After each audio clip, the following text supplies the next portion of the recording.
So we're out here in Humboldt, California today. This is take 2, by the way.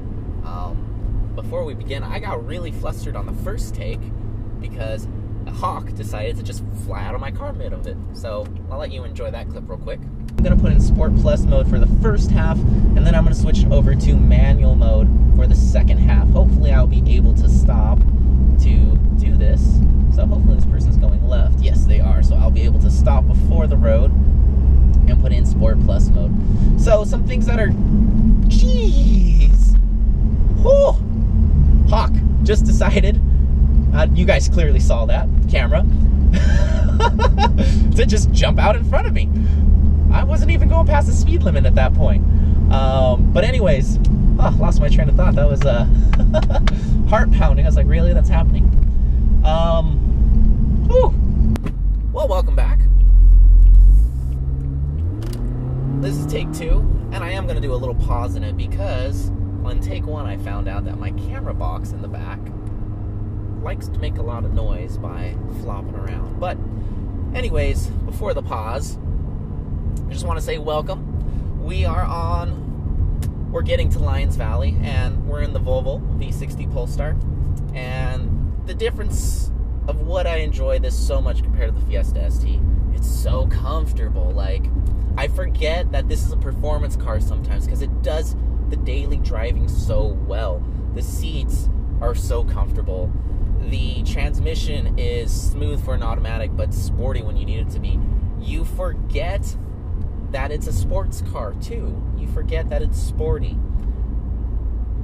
Another thing I've also noticed, I've never before thought that I felt lag on a stock Fiesta ST until I started driving this around.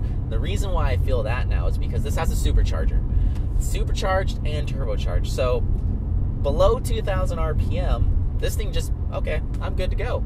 The Fiesta ST daily driving it around, there's just a slight little hesitation because this turbo still has to spool up, even though it is a small turbo. I've never felt that before, never thought I even experienced lag on a stock Fiesta ST. So it's really funny. You might argue with me on that, but that's what I feel driving this car to that. Well, hello.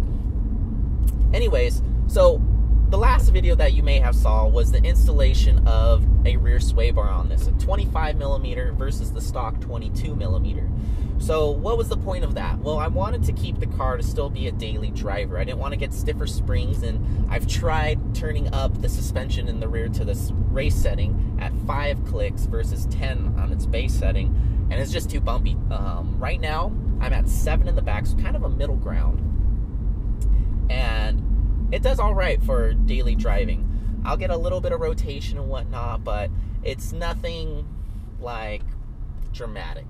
So with the rear sway bar, I'm hoping to help a little bit more rotating in the rear, a little less body roll, what I'm hoping, because this thing weighs a lot. And on one of my last drives that I've done in it, not on camera, I was with the Boss 302. That's going to be introduced to us soon on the show too. And this thing just had so much body roll, and there was so much weight to manage. Like, it was really, really just kind of like I was white knuckling it because there was so much weight management. So we're going to take a pause real quick as I put my cameras and the whole everything of it in a secure location so it's not wobbling around. So be right back. Okay. Cameras are hopefully not going to make any noise. Sport mode, traction control is off, emergency lights are off, continuing on. So, body roll. This car weighs 4,000 pounds. It's not light like the Fiesta ST where I feel comfortable just chucking it around anywhere I want, however I please. No, there is definitely some management you have to do when driving this hard at the limit. And so the rear sway bar is what I'm hoping is going to help keep this flatter. Maybe I'll get a little bit more rotation in the rear. I'm not expecting a whole lot because this is an all-wheel drive car and it does weigh so much. So big thing is 4,000 pounds. You have all this momentum to go forward. The tires, unless they're super sticky, now I have PS4S's versus the stock Pilot Super Sports on 19-inch wheels now versus 20s. Same width, 245s though.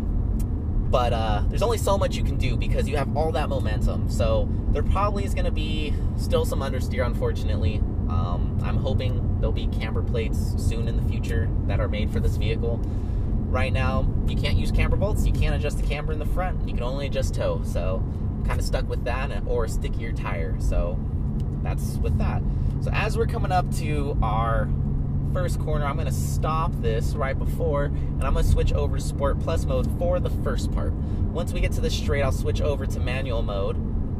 This is where the hawk was, and we'll go from there. So there's a little bit different dynamics from it being in Sport Plus mode and letting the car do everything to it being in manual mode and I'm shifting with the paddle shifters, or I could shift down here with this too, which is kind of fun. But I find the paddles to be a little bit easier sometimes, unless it's super tight.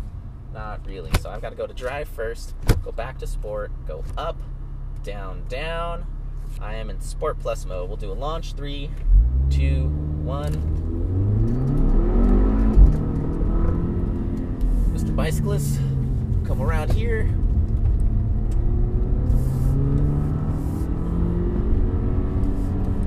So that was smooth. Wasn't crazy.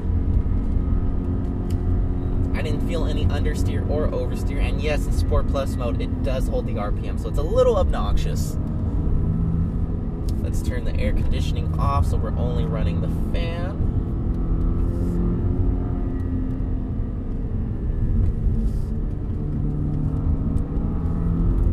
Now, the supercharger and the turbocharger, the way that Polestar has developed them, the supercharger turns off at around 4,000 RPM, and then it's all turbocharger.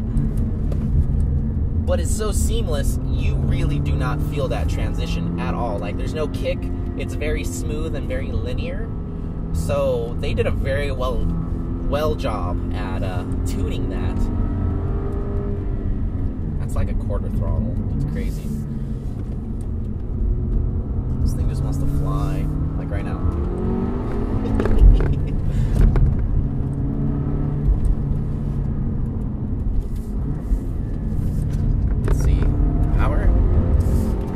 Okay, that is a first. I felt the rear end scrambling for power as I was pivoting. That is a first. Usually power in a corner usually gets me understeer. So that was a fun feeling. That was a good feeling. It's hard to tell. No, it's definitely flatter. I feel like I'm moving more than the car is. So under tighter corners, I had a little bit more pivot. The cameras are still moving a little bit. I don't know if you can hear them, but it's not crazy like it was before. So I'm going to switch this over now to be my manual mode. Let's see. Mr. Car, are you going to let me? Yes. All right, let's see how this corner does here.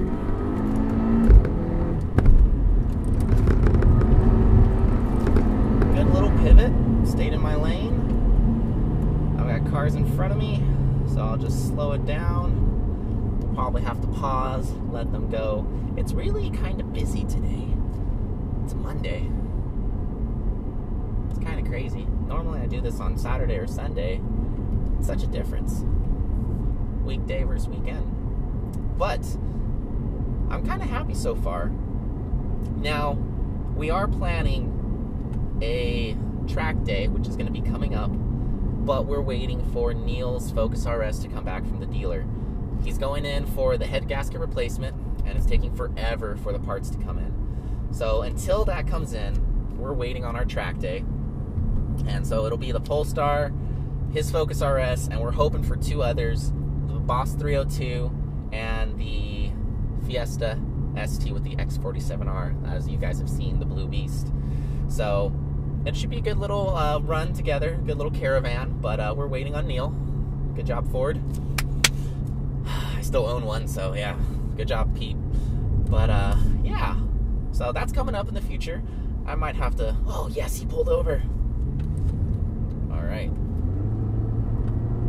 So while he's doing that, I'm just gonna reach over and try and trap my cameras with the seat, so that way they don't move. Yes. Less noise. Even if it's just bumping a little bit, it's okay. All right, back to where we were. We're in manual mode. Ready, power on, 4,000 RPM. And hard on the brakes. Go down to second. That was not full throttle.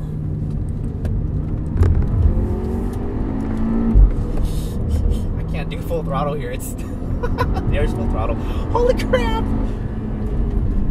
It's just so fast. So, if I haven't mentioned, this thing is extremely quick, extremely fast with how it puts the power down. It is a bigger car and wider, so right now, this is where downhill you feel the body roll, and it's not as bad as it used to be. I actually feel the back end not rolling, but pivoting more, so good job, rear sway bar. But it's a bigger car than the Fiesta. It's wider, but it's definitely bigger. Oh, UPS truck is up ahead in front of us.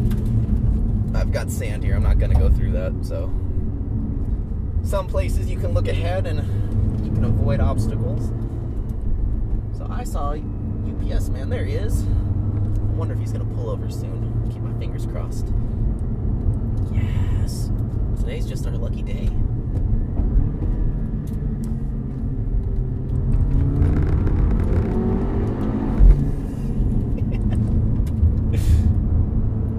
It's ridiculously funny. Because, again, like I told you, you don't remember when you're driving this daily, and I put 7,800 miles on this. When you're driving this daily, you don't remember that this thing can go fast.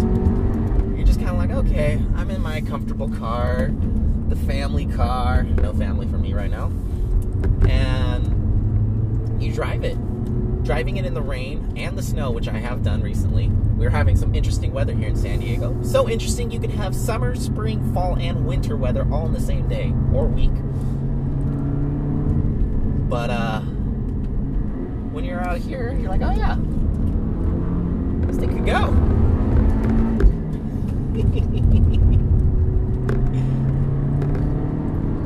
There's also something very interesting with the gas pedal. So when you push it down, you'll feel there's like 80%. And then there's literally a click and it goes to full 100%. It goes like maybe a half inch more. It's very interesting. It's not broken or anything, but it's very interesting. Almost like an overboost function, I feel like. Because it just goes when you go past that little click. So right now, there's the 80.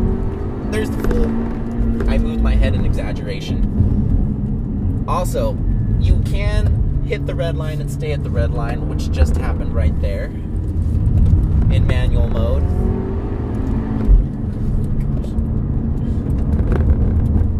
Oh my gosh. Yeah. All right. Well, there's definitely less body roll. Definitely a little bit more pivoting. I wasn't going too hard because there were other cars on the road, so I don't know yet about the understeer. So maybe on the track that will show, which inevitably will be again because of the momentum. But I'm pretty happy with that easy upgrade. Without cameras, it probably would take about 15-20 minutes, including jacking the car up and all that stuff. But no, it definitely was a worthwhile upgrade. And if you have a Volvo S60, or actually if you have an all-wheel drive car, usually a rear sway bar is going to help that. We did that on Neil's Focus RS, and we noticed a huge difference too in how the car behaved. Not a huge difference, but it was subtle enough to where we enjoyed it. You get just a little bit more. And what's coming up is Neil's actually going to be reducing his sway bar just a little bit, not going back to stock, but we're going to be playing around with all these. And when we go to the track, we'll be swapping them in and out to show you, does the sway bar actually make you go faster, and then what's the ideal size. So we'll see on that stuff. But I think this was a successful video. No birds this time, or wildlife. So yeah, this is the Volvo, and it's a hoot too. when you remind yourself that it can be. So we'll see you next time. No air this time, but we'll see you next time.